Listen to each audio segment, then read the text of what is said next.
Hello बच्चों, वागलेश classes में आप सबका स्वागत है।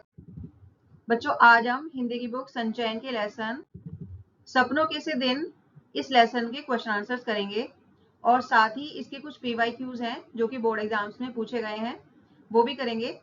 तो चलिए शुरू करते हैं इसके क्वेश्चन आंसर्स। इसका पहला प्रश्न है, कोई भी भाषा आपसी व्यवहार में बाधा नहीं बनती, पाठ के किस अंश से यह सिद्ध होता है? इसका उत्तर है, यह सिद्ध करने वाला अंश है कि परंतु खेलते तो सभी एक दूसरे की बात खूब अच्छी तरह समझ लेते। लेखक बताते हैं कि उनके आधे से अधिक साथी राजस्थान या हरियाणा से थे, जिनकी बोली अलग थी। शुरू में उनके कुछ शब्द सुनकर बाकी बच्चों को हंसी भी आती थी, जिसका मतलब है कि वे उनकी बोली पूरी तरह नहीं समझते थे। इसके बावजूद जब वे एक साथ खेलते थे तो सभी बच्चे एक दूसरे की बातें बहुत अच्छी तरह समझ जाते थे।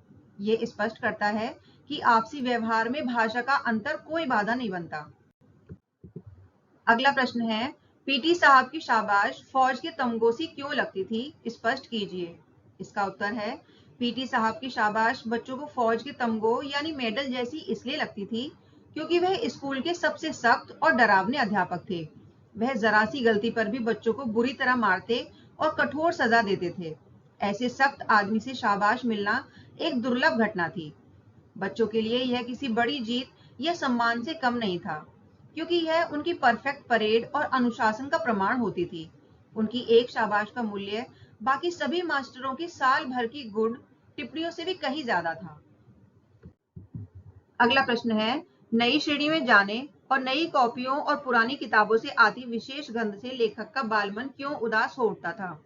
इसका उत्तर है, नई श्रेणी में जाने और नई कॉपियों तथा पुरानी किताबों से आने वाली विशेष गंध से लेखक का मन उदास इसलिए हो उठता था क्योंकि यह गंध उन्हें आगे आने वाले डर की याद दिलाती थी। यह उदासी नई पढ़ाई की मुश्किलों और नए मास्टरों की मारपीट के गहरे बैठे भय के कारण थी। लेखक को लगता था कि अध्यापक उनसे बहुत ज्यादा उम्मीदें रखेंगे और अगर वह उन उम्मीदों पर खरा नहीं उतर पाए तो उन्हें कठोर सजा मिलेगी। अगला प्रश्न है, स्काउट परेड करते समय लेखक अपने को महत्वपूर्ण आदमी फौजी जवान क्यों समझने लगता था? इसका उत्तर है, स्काउट परेड करते समय लेखक अपने को महत्वपूर्ण आदमी यानी फौजी जवान इसलिए समझने लगता था क्योंकि इस दौरान उन्हें धोबी की धुली वर्दी और पॉलिश किए बूट पहनने को मिलते थे। यह पहनावा उन्हें आम विद्यार्थी के बजाय एक खास व्यक्ति का एहसास कराता था। जब वे मास्टर प्रीतम चंद के निर्देश पर बूटों की एड़ियों पर मुड़कर ठक-ठक करते हुए अकड़कर चलते थे, तो उन्हें लगता था कि वे अनुशासित, शक्तिशाली और महत्वपूर्ण हैं। अगला प्रश्न है, हेडमास्टर शर्मा जी ने पीटी साहब को क्यों मुअत्तल कर दिया? इसका उत्तर है, हेडमास्टर शर्मा जी ने पीटी साहब को इसलिए मुअत्तल यानी निलंबित कर दिया क्योंकि वह पीटी साहब की क्रूरता को सहन नहीं कर पाए। पीटी साहब चौथी कक्षा के बच्चों को फारसी का शब्द रूप याद न होने पर अमानवीय सजा दे रहे थे। उन्हें कान पकड़कर पीठ ऊंची करके खड़े रहने को कहा था, जिससे बच्चे दर्द के मारे गिर रहे थे। जब शर्मा जी ने यह देखा तो वे बहुत गुस्से में आ गए और तुरंत पीटी साहब को चिल्लाकर सजा रोकने का आदेश दिया। बच्चों के प्रति ऐसी बर्बरता देखकर शर्मा जी ने तुरंत पीटी साहब को निलंबित करने का आदेश जारी कर दिया। अगला प्रश्न है, लेखक के अनुसार उन्हें स्कूल खुशी से जाने की जगह ना लगने पर भी कब और क्यों उन्हें स्कूल जाना अच्छा लगने लगा? इसका उत्तर है, स्कूल लेखक को खुशी से जाने की जगह नहीं लगती थी, लेकिन उन्हें दो चीजों की वजह से ये अच्छा लगने लगा था। पहला, स्काउटिंग की परेड के दौरान जब वे धुली वर्दी और पॉलिश किए बूट पहनकर बूटों की ठक ठक करते हुए अकड़कर चलते थे, तो उन्हें लगता था कि वे सामान्य छात्र नहीं बल्कि महत्वपूर्ण फौजी जवान हैं।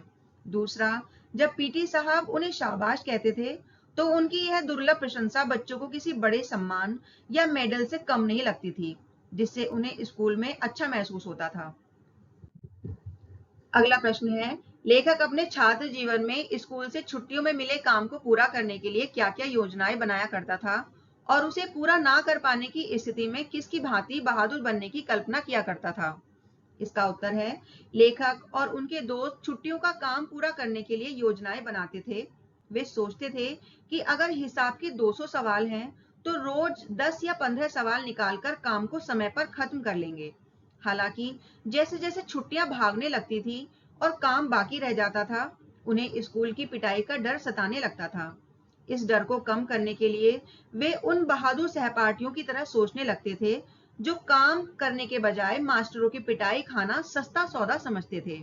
ऐसे समय में वे अपने नेता ओमा की तरह पिटाई को स्वीकार करने की कल्पना करते थे।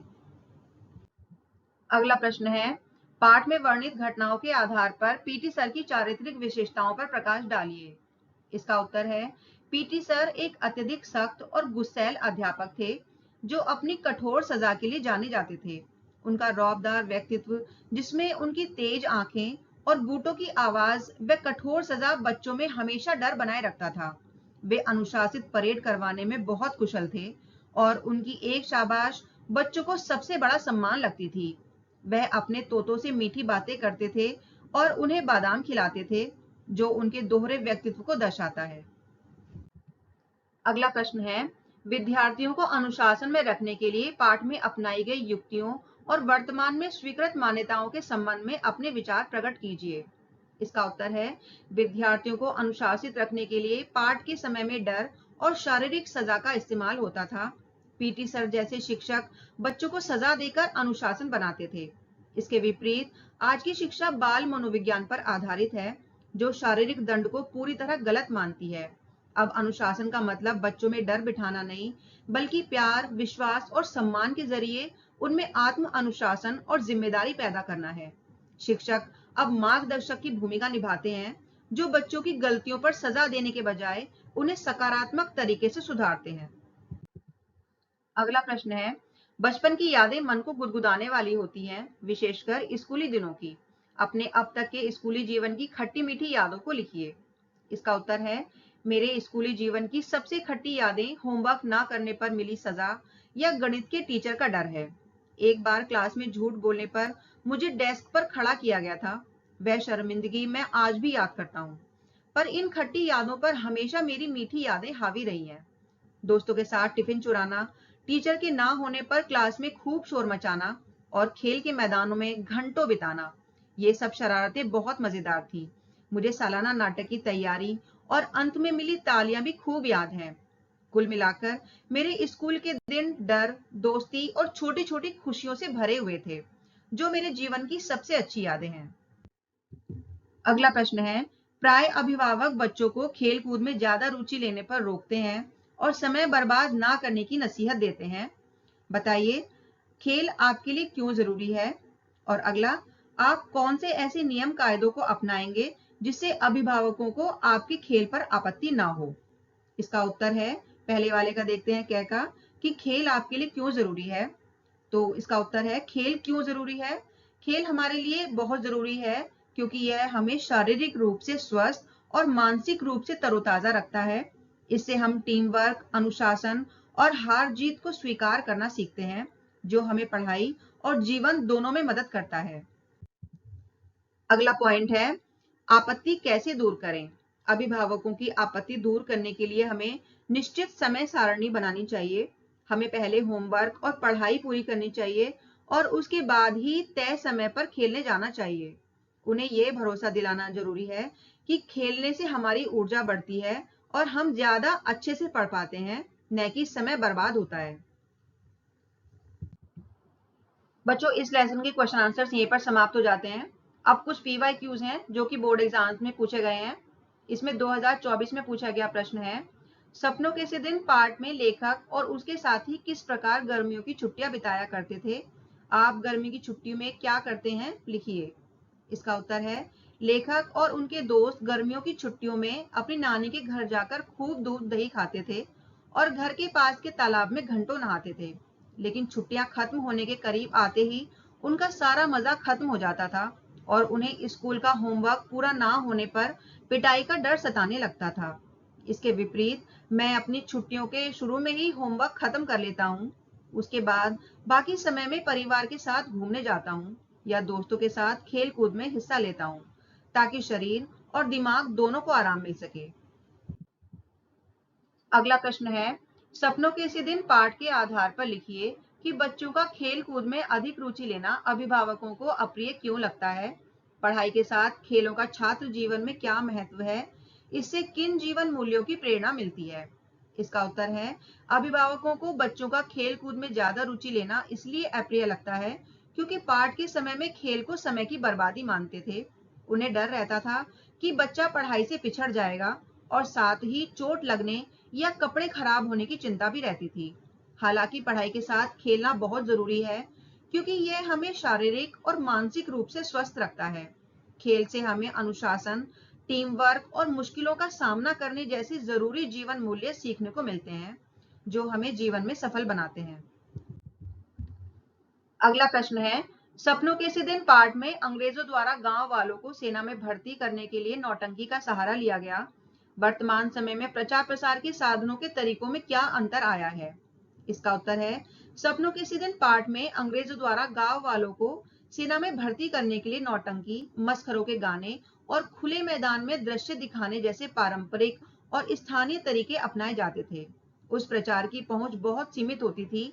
आज के समय में प्रचार प्रसार का तरीका पूरी तरह बदल गया है। अब सेना में भर्ती का प्रचार करने के लिए इंटरनेट और सोशल मीडिया का इस्तेमाल होता है। प्रचार सामग्री आकर्षक विज्ञापन के रूप में होती है जिनकी पहुंच पूरे देश में तुरंत हो जाती है। इस तरह नौटंकी की जगह अब डिजिटल टेक्नोलॉजी ने ले ली है जिससे प्रचार ज्यादा व्यापक और आधुनिक बन गया है। अगला प्रश्न है, सपनों के इसी दिन पाठ में लेखक को बचपन में प्रकृति कैसी प्रतीत होती थी? उस समय लेखक फूलों के साथ कैसा व्यवहार करता था? इसका उत्तर है लेखक को बचपन में प्रकृति बहुत सुंदर और आकर्षक लगती थी। उन्हें घास ज्यादा हरी और फूलों की खुशबू ज्यादा मनमोहक लगती थी। स्कूल में वे और उनके साथी चंदू चपरासी से छिपकर क्यारियों में लगे गुलाब, गेंदा और मोतिया के फूलों की कलियां तोड़ लेते थे। वे उन कलियों को सूंघते थे जिनकी तेज खुशबू उन्हें आज भी याद है। हालांकि उन्हें ठीक से याद नहीं है कि वे बाद में उन कलियों को जेब में रखते थे या बकरी के मेमनों की तरह से खा जाते थे। अगला प्रश्न है, सपनों के इसी दिन पाठ में लेखक को विद्यालय जीवन क्यों अच्छा नहीं लगता था? कारण सहित उत्तर देते हुए लिखिए। आप अपने विद्यालय जीवन को रोचक कैसे बना सकते हैं? कहानी के आधार पर लिखिए। इसका उत्तर है सपनों के इसी दिन पाठ में लेखक को विद्यालय जीवन इसलिए अच्छा नहीं लगता था क्योंकि उनको मास्टरों की सजा और मारपीट का डर था। उन्हें पढ़ाई मुश्किल लगती थी और वे स्कूल को कैद समझते थे और उन्हें बाहर खेलना और तालाब में नहाना ज्यादा पसंद था। हम अपने स्कूल जीवन को मजेदार बनाने के लिए दो काम कर सकते हैं। पहला, पढ़ाई को खेल और प्रोजेक्ट के साथ जोड़कर सीखें ताकि ये बोरियत ना लगे। दूसरा, खेलकूद और कला जैसी दूसरी गतिविधियों में हिस्सा लें और शिक्षकों के साथ दोस्ताना संबंध बनाएं। इससे स्कूल डरने की जगह खुशी से सीखने की जगह बन जाएगा। बच्चों 2023 में कुछ प्रश्न पूछे गए हैं बोर्ड एग्जाम्स में। उसमें पहला प्रश्न है, सपनों के इसी दिन पाठ में वर्णित ओमा जैसा व्यक्तित्व कभी भी अनुकरणीय क्यों नहीं हो सकता? इसका उत्तर है ओमा जैसा व्यक्तित्व कभी भी अनुकरणीय नहीं हो सकता क्योंकि उसका नेतृत्व हिंसा और अनुशासनहीनता पर टिका था। ओमा अपनी गालियों और सिर से टक्कर मारने के हिंसक तरीके के लिए जाना जाता था। वह उन छात्रों का नेता था जो पढ़ाई या काम करने के बजाय पिटाई खाना बेहतर समझते थे। एक अच्छे नेता में जिम्मेदारी, अच्छा व्यवहार और शिक्षा के प्रति सम्मान होना चाहिए। वह ओमा में नहीं था। उसका व्यवहार केवल ताकत और अराजकता पर आधारित था जो किसी भी छात्र या व्यक्ति के लिए सीखने योग्य नहीं है। अगला प्रश्न है, सपनों के इसी दिन पाठ के आधार पर लिखिए कि मास्टर प्रीतम चंद जैसे अध्यापकों को मुअत्तल किए जाने को आप कहां तक उचित मानते हैं और क्यों? पक्ष व विपक्ष में तर्कपूर्ण उत्तर दीजिए। इसका उत्तर है मास्टर प्रीतम चंद को मुअत्तल यानी निलंबित किया जाना पूरी तरह से उचित था। उन्हें मुअत्तल करने के पक्ष में सबसे बड़ा तर्क यह है कि उनका बच्चों को सजा देने का तरीका अमानवीय और क्रूर था जो बच्चों के मन में स्कूल के लिए गहरा डर पैदा करता था। शिक्षा के माहौल में शारीरिक हिंसा की कोई जगह नहीं होनी चाहिए क्योंकि यह बच्चों के आत्मविश्वास को तोड़ती है। विपक्ष में तर्क यह हो सकता है कि वह अपने समय की कठोर अनुशासन वाली पद्धति का हिस्सा थे और एक कुशल प्रशिक्षक थे, लेकिन किसी भी हालत में मानवीय सुरक्षा से समझौता करके अनुशासन नहीं लाया जा सकता। इसलिए हेडमास्टर शर्मा जी का ये कदम नैतिक रूप से सही और बच्चों के हित में था। अगला प्रश्न है, सपनों के इसी दिन पाठ में बच्चों को स्कूल जाना बिल्कुल भी पसंद नहीं था, क्यों? कारण सहित उत्तर स्पष्ट करते हुए बताइए कि स्कूल जाने के संबंध में आपका क्या अनुभव है। इसका उत्तर है, सपनों के इसी दिन पाठ में बच्चों को स्कूल जाना बिल्कुल भी पसंद इसलिए नहीं था क्योंकि उनमें मास्टरों की सजा और मारपीट का गहरा डर था। उनके लिए स्कूल जाना अपनी आजादी खोने के जैसा था क्योंकि उन्हें बाहर खेलना और मस्ती करना ज्यादा पसंद था। मेरा स्कूल जाने का अनुभव बहुत अलग रहा है क्योंकि हमारे समय में बच्चों को शारीरिक सजा नहीं दी जाती है और शिक्षक हमेशा दोस्तों की तरह व्यवहार करते हैं, जिससे बच्चों में किसी तरह का डर नहीं रहता। मेरे लिए स्कूल सीखने की एक मजेदार जगह है जहां मैं पढ़ाई के साथ साथ खेलकूद और कला जैसी दूसरी गतिविधियों का भी आनंद लेता हूँ। मेरा स्कूल जीवन डर पर नहीं बल्कि उत्साह और सहयोग पर आधारित है। अगला प्रश्न है, सपनों के इसी दिन पाठ में बच्चों को अनुशासन में रखने के लिए माता पिता, भाई बहनों और अध्यापकों द्वारा मारपीट करने का जिक्र आया है। वर्तमान समय में इसमें क्या परिवर्तन आया है? आपकी दृष्टि से कौन सा तरीका अधिक बेहतर है? इसका उत्तर है, पहले के समय में अनुशासन के लिए माता पिता, भाई बहन और शिक्षक सब बच्चों की पिटाई किया करते थे। यह उस समय की आम बात थी।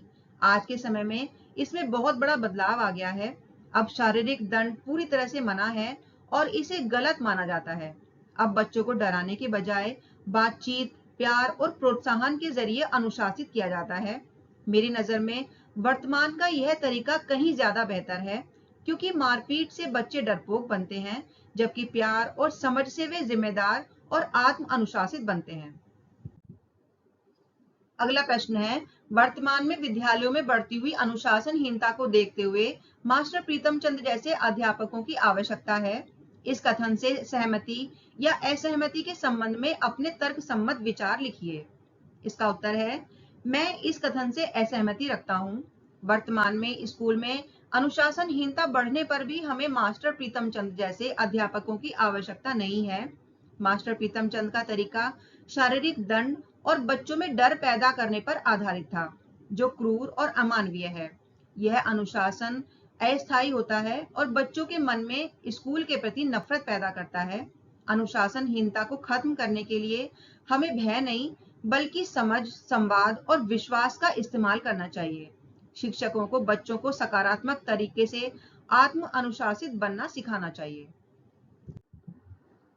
बच्चों 2022 में कुछ प्रश्न पूछे गए हैं, जिसमें पहला प्रश्न है, सपनों के इसी दिन पाठ में लेखक ने बताया कि कोई भी भाषा आपसी व्यवहार में बाधा नहीं बनती है। अपने आसपास के जीवन से कोई उदाहरण देकर इस कथन की पुष्टि कीजिए। इसका उत्तर है, लेखक का यह कहना बिल्कुल सही है कि कोई भी भाषा आपसी व्यवहार में बाधा नहीं बनती। मेरे पड़ोस में भी इसका एक अच्छा उदाहरण है। हमारे यहाँ एक परिवार रहता है जो तमिल बोलता है, जबकि हम हिंदी बोलते हैं। शुरुआत में हमको आपस में खेलने में दिक्कत होती थी, लेकिन जल्द ही हमने इशारों, हंसी और खेल को अपनी भाषा बना लिया।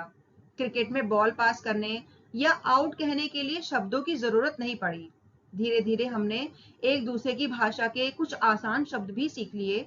ये दिखाता है कि जब लोगों में साथ जुड़ने की सच्ची इच्छा होती है, तो भावनाएं और व्यवहार शब्दों की सीमा को तोड़ देते हैं।